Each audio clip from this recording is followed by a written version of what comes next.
क्या champions league का final इस बार अल क्लासिको होगा? क्योंकि लिवरपूल जो कि इस सीजन चैंपियंस लीग की हॉट फेवरेट टीम थी, वो पीएसजी के हाथों नॉकआउट हो गई और दूसरी तरफ बार्सिलोना ने बेनफिका को हरा कर क्वार्टर फाइनल्स के लिए क्वालिफाई कर लिया।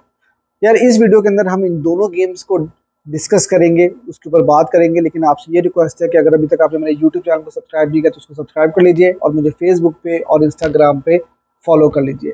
तो पहले बात करते हैं बारसा वर्सेस बेनफिका की गेम की। ये to be very honest, being a Barcelona fan ना, हम लोगों ने इस सीजन बारसा को बहुत अंडर एस्टिमेट किया है और उसकी रीज़न वही है जो पिछले 8-10 सालों में हमने बॉटलिंग किया ना, वही चीज़ हमारे जहनों में बार बार आती है और हमें अभी तक अपनी टीम के ऊपर कॉन्फिडेंस नहीं आया।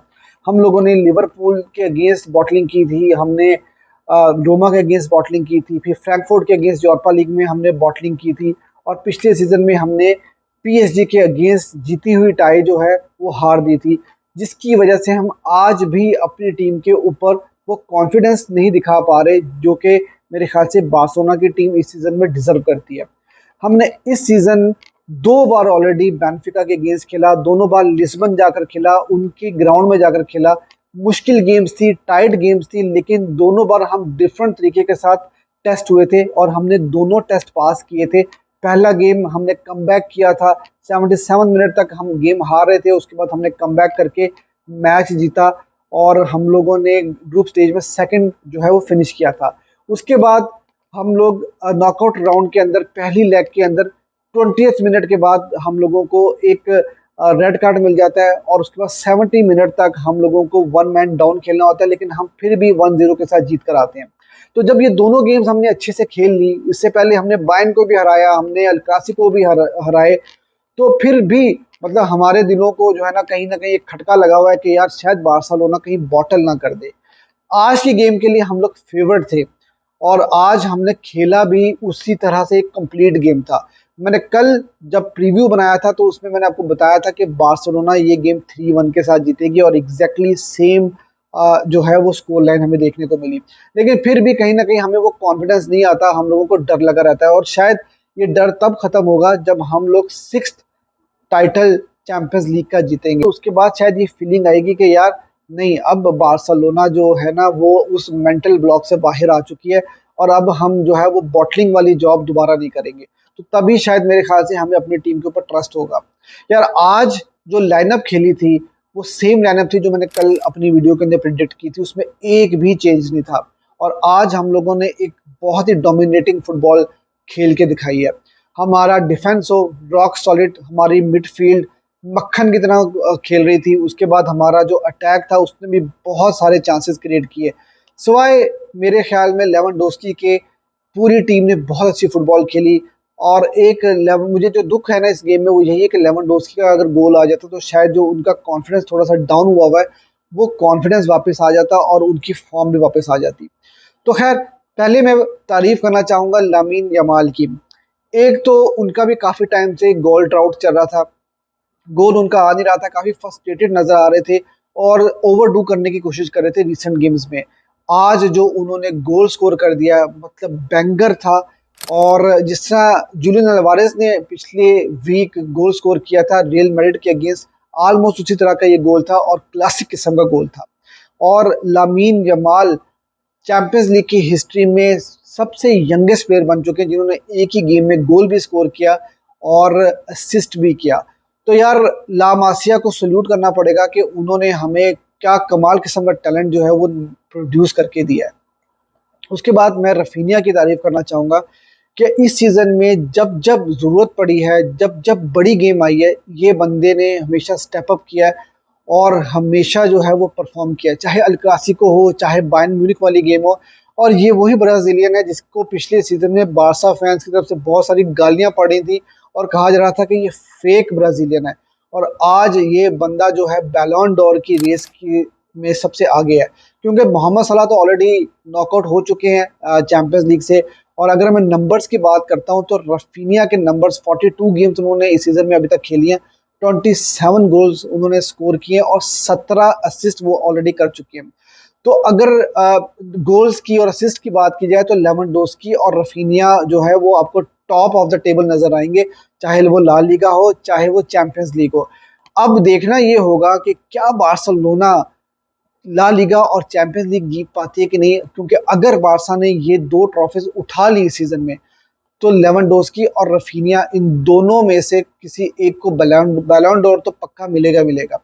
लेकिन एक और चीज मैं आपको बताऊं कि जो पिछले सीजन में बैलोन डोर की सेरेमनी हुई थी ना, वहां पर नंबर्स नहीं देखे गए थे, इम्पैक्ट देखा गया था। और अगर इस सीजन में इम्पैक्ट की बात की जाए तो मेरे ख्याल में पैड्री से ज्यादा इम्पैक्ट किसी प्लेयर ने इस पूरे सीजन में नहीं डाला पूरे यूरोप में।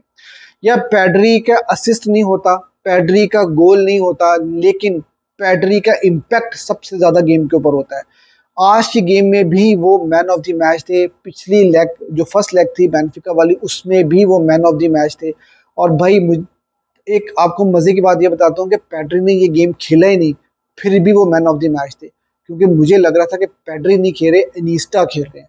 मतलब इतनी मक्खन फुटबॉल वो खेल रहे थे, पूरा गेम कंट्रोल कर रहे थे, पासेस निकाल रहे थे, मतलब ही वॉज डूइंग एवरीथिंग। अब आप चाहे उसको बेलिंगम के साथ कंपेयर करो, चाहे आप उसको जिस मर्जी मिडफील्डर के साथ कंपेयर करो, लेकिन जिस तरह का इम्पैक्ट इस सीजन में पैड्री ने डाला है, मेरे ख्याल से यूरोप में किसी मिडफील्डर ने नहीं डाला। उसके अलावा यार मैं तारीफ करना चाहूंगा फ्रैंकी डियोंग की। अच्छी बात यह है कि फ्रैंकी डियोंग अपना खोया हुआ जो उनका कॉन्फिडेंस था वो उनको वापस मिल गया, और वो भी मक्खन फुटबॉल खेल रहे हैं। मतलब लाइन ब्रेकिंग पासेस वो निकाल रहे हैं, गेम को कंट्रोल कर रहे हैं, डिफेंस में बहुत ज़्यादा सपोर्ट कर रहे हैं। तो यार उनकी गेम भी आउटस्टैंडिंग गेम थी।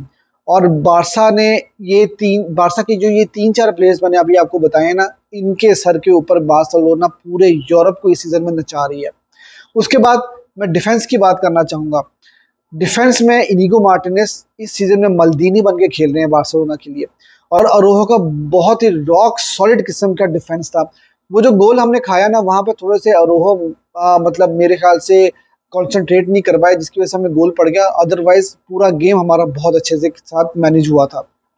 पिछले सीजन में हमने बल्दे को भी बहुत क्रिटिसाइज किया था कि फाइनल थर्ड के अंदर उनके पासेस एक्यूरेट नहीं होते, लेकिन इस सीजन में यार उनकी बॉल रिकवरी, उनकी पेस, उनकी ड्रिबलिंग, हर तरह से वो बहुत अच्छे से परफॉर्म कर रहे हैं।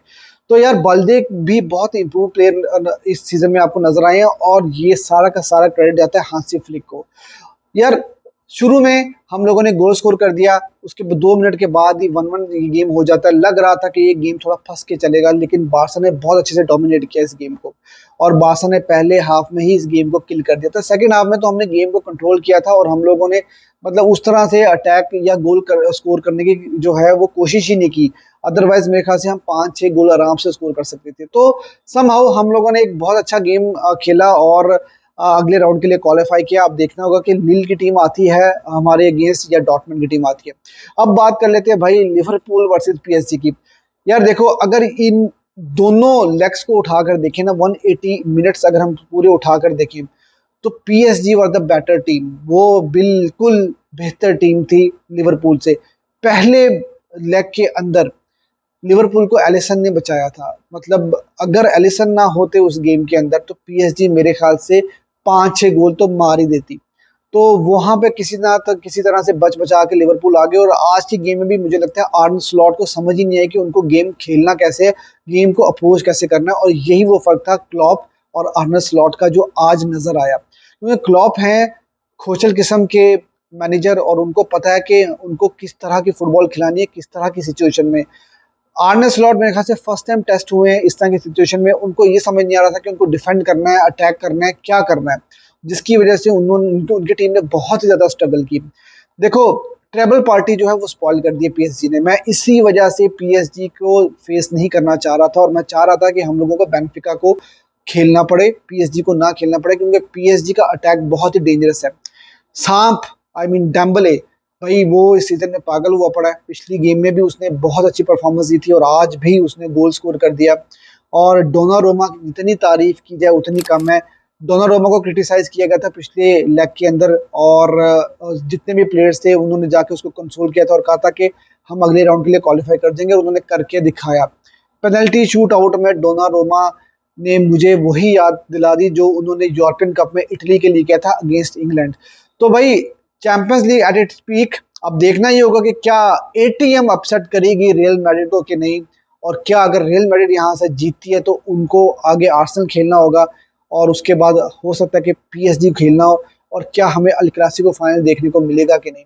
आप भी मुझे बताइए कमेंट सेक्शन में कि आपको क्या लगता है कि अल क्लासिको फाइनल हो सकता है कि नहीं हो सकता। Do let me know in comment section.